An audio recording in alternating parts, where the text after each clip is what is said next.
Hi, I want to thank the Charity and Security Network for inviting me to be here today. It's a real pleasure for me to participate in an event where I get to hear the perspectives of people who are not attorneys. So just as a first step, what was this case about? It was a pre-enforcement challenge to the constitutionality of the material support statute. So that means nobody had been charged with this crime, but there were groups who were concerned about whether it would reach the activities that they were engaged in, and so they went preemptively to the courts to say, if you did interpret this law to apply to us, that would be unconstitutional.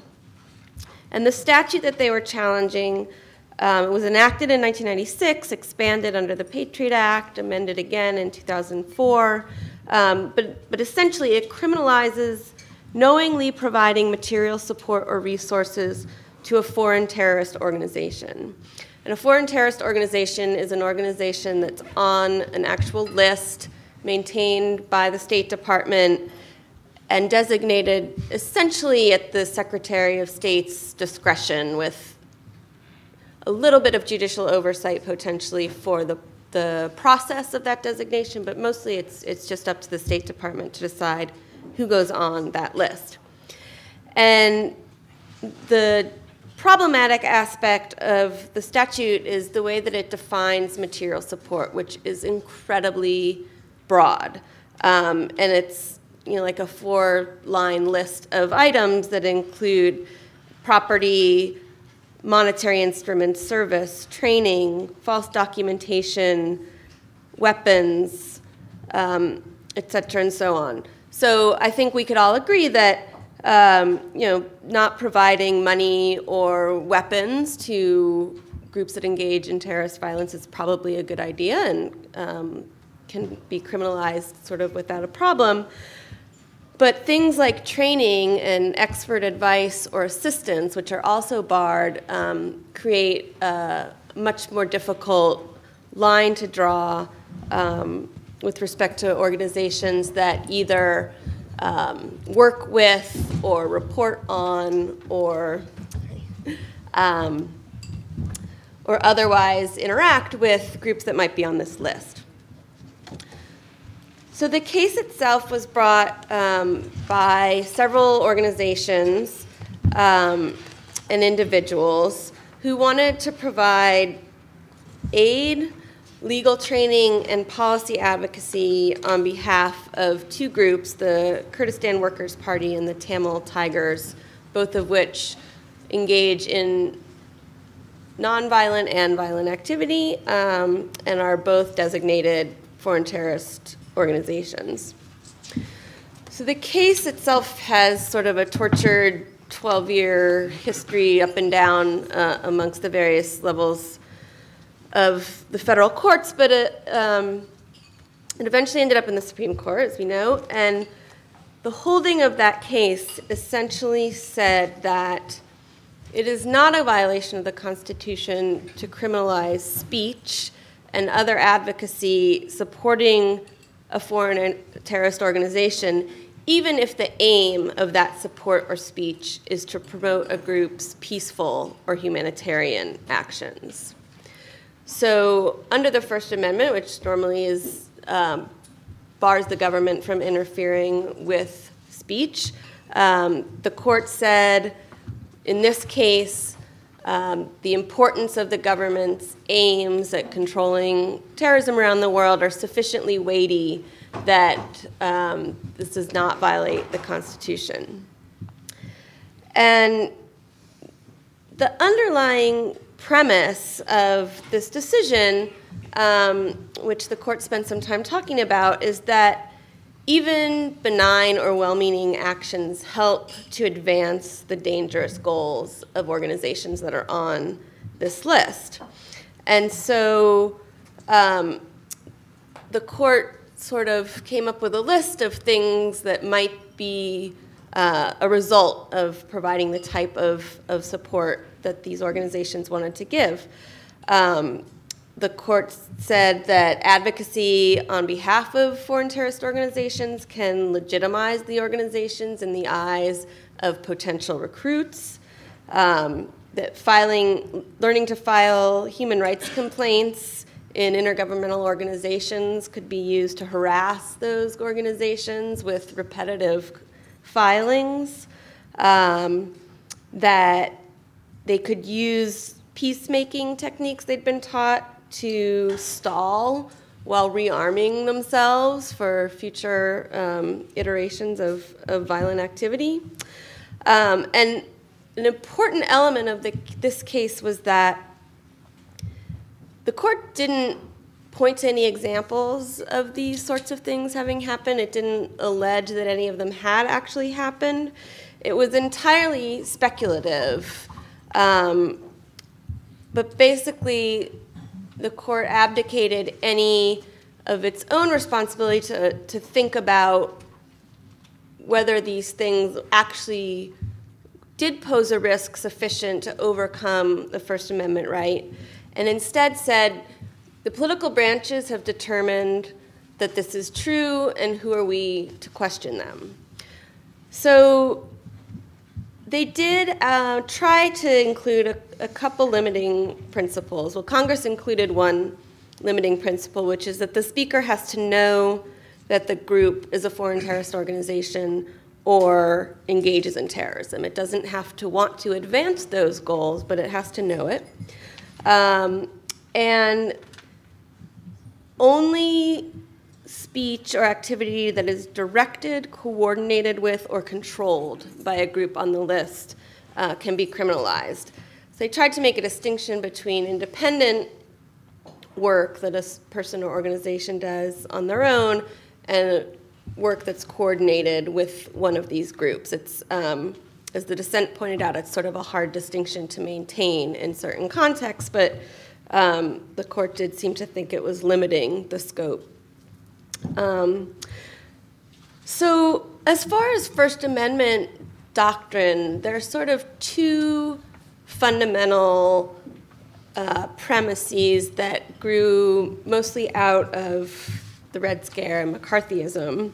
And the first is that speech can be criminalized only if it's both intended to and likely to cause imminent lawless action. So unless the intent of the speaker is to cause lawless action and they are likely to cause that action in an imminent sense, speech has always been protected up until this point.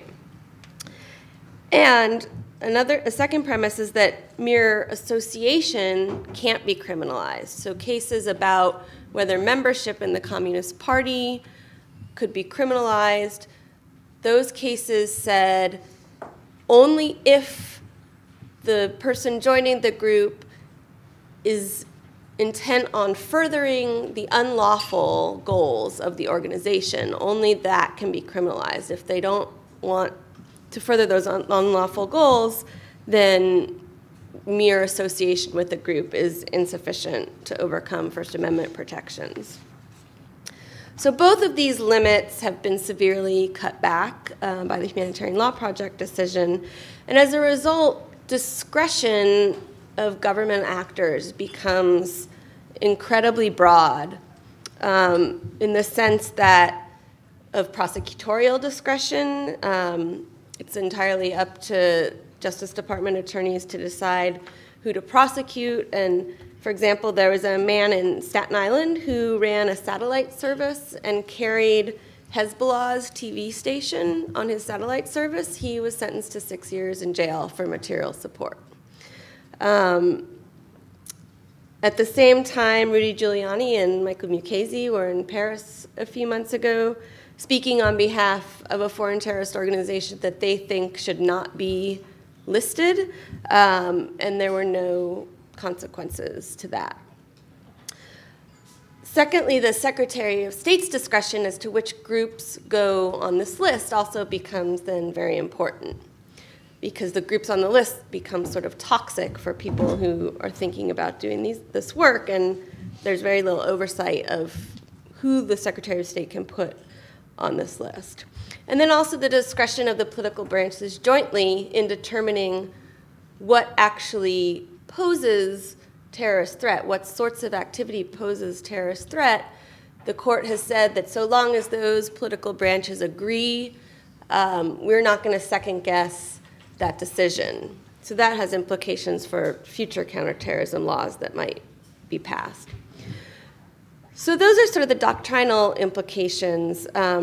As far as the practical effects of the decision, through my experience, the Brennan Center actually worked on an amicus brief in the case that was filed on behalf of social science researchers and a journalist organization that were concerned that some of their work might fall under the definition of material support.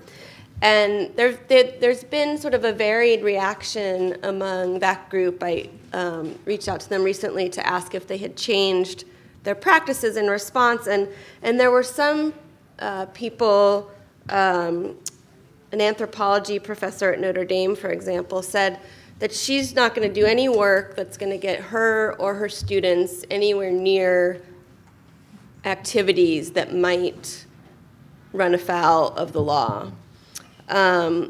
Meanwhile, other professors thought that there was sort of not particularly high awareness among the academy and among people doing this sort of research, and so it seems to have had sort of an uneven effect. But domestically, we have seen an example that I think is a direct outgrowth of this case, which is the ongoing investigation of peace activists in the United States. You may have read about, there's a grand jury investigation underway in Chicago and Minneapolis and Michigan. The federal officials raided houses and took documents and subpoenaed people. And the investigation was triggered by the activities of a couple people in support of the Colombian Revolutionary Armed Forces Group, or FARC, and to other people who were working in Palestine.